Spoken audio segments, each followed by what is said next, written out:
All right, this is Mr. Gillum, and today we begin equations. So we've all been practicing expressions and how to simplify them, and we never saw an equal sign anywhere, but now today will be the first day that you get to see an equal sign. I know you've missed them, but here we go. One-step equations, that's what we're going to solve today. You may or may not have done this last year, but if you did or you didn't, that's okay. We're going to do them again.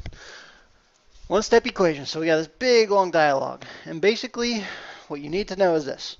When you're solving equations, that means you are attempting to get an unknown or a variable on one side of the equal sign and have everything else on the other side of the equal sign. All right. And so when you're solving an equation, if I say to solve for the variable, that means you just need to have it all by itself with nothing else near it on one side of the equal sign and everything else on the other side of the equal sign. So this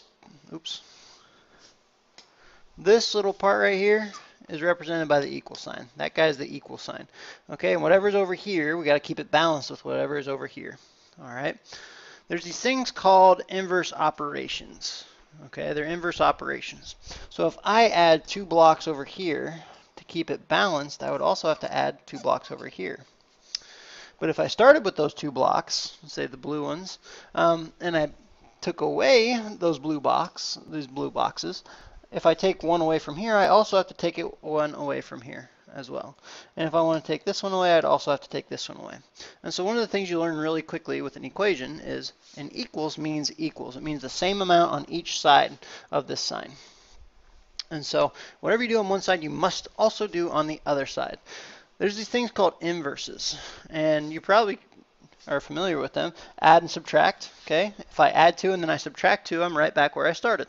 If I multiply by 3 and divide by 3, I'm right back where I started. They're called inverse operations. So if I see an addition sign, I use subtraction. If I see a multiply, I use divide.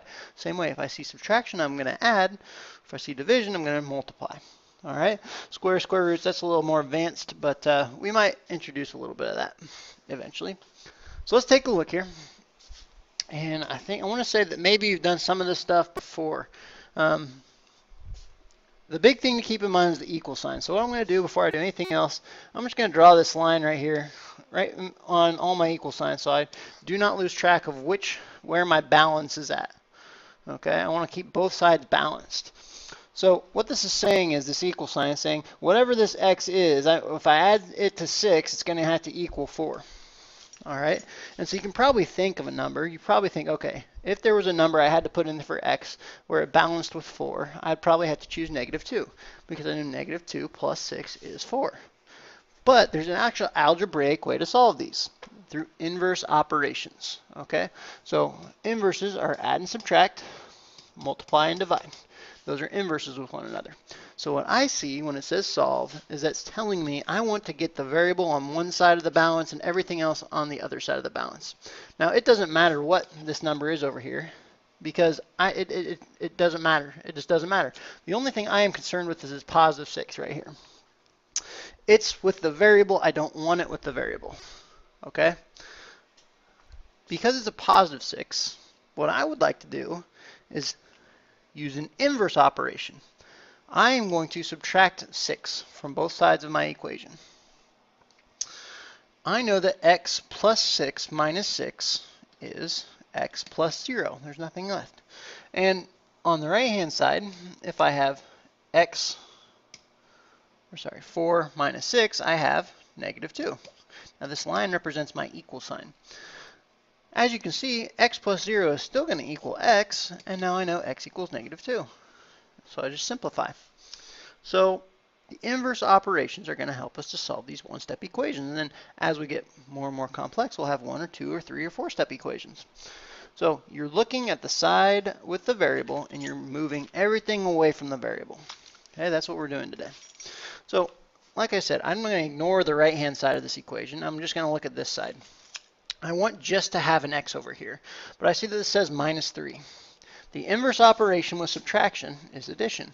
So I know if I add 3 to both sides of my equation, because make sure we got to keep our balance equal, we got to keep it equal, that'll give me x plus 0 equals -6. -3 plus 3 is 0. -9 plus 3 is -6. So now I know that x plus 0 is still equal to x, and negative 6 is negative 6. I now have a solution. If I want to make sure I did it correctly, I can check. What is negative 6 minus 3? Well, it's equal to negative 9. So now it's balanced. So there's going to only give me one answer for all these equations. Okay? Only one answer. Now here's where things get a little tricky. All right? When we have things squished together, like on this side over here, that's what I'm looking at, the negative 2 is squished together with the x. It's actually a multiplication problem. It's saying negative 2 times x. And when we have multiplication, its inverse is division. And so even though it looks very appealing to add 2 to both sides, what I'm actually going to do is I'm going to divide using a fraction bar both sides by negative 2. Inverse operations will cancel each other out. Negative 2 divided by negative 2 is 1. So I have 1x equals negative 6 divided by negative 2, 3. And then I know 1 times x is still just x. I would never write 1x. I would just write x itself. So I know x equals 3. And you can check to see if you did it right. What is negative 2 times 3? Oh, well, it's negative 6. So I know I do have the correct answer. Okay, now we get a little more complex. All right, it looks like I have a fraction times x. Now, since we've studied in detail how fractions work, what I'm going to do is there's another kind of thing called an inverse. The inverse of 2/3 would be 3/2. It's a fancy word for reciprocal or reciprocal. And so when I see a fraction, I do not hesitate. I know that the reciprocal of 2/3 is 3/2. And it's also known as the inverse, which is what we're doing, inverse operation. So what I'm going to do is I'm going to multiply both sides by 3/2. When I multiply fractions, I reduce, cross cancel, a bunch of 1s there, and all I'm left with is 1x equals, now this 8 doesn't look like a fraction, but I can change them into a fraction if I want.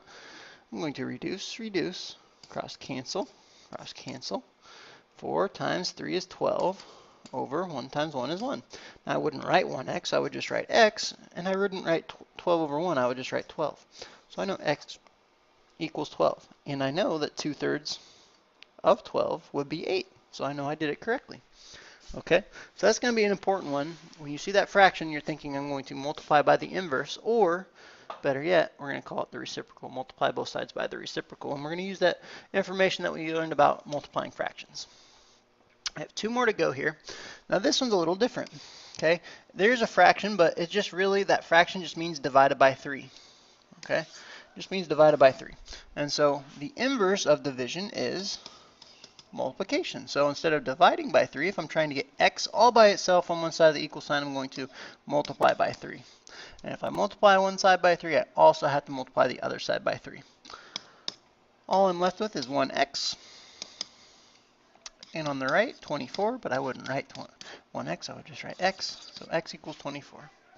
And finally, because I'm running out of time, what I'm going to do on this last one is I'm going to do the inverse of subtraction. In this case, it is addition. I'm going to add 5.6.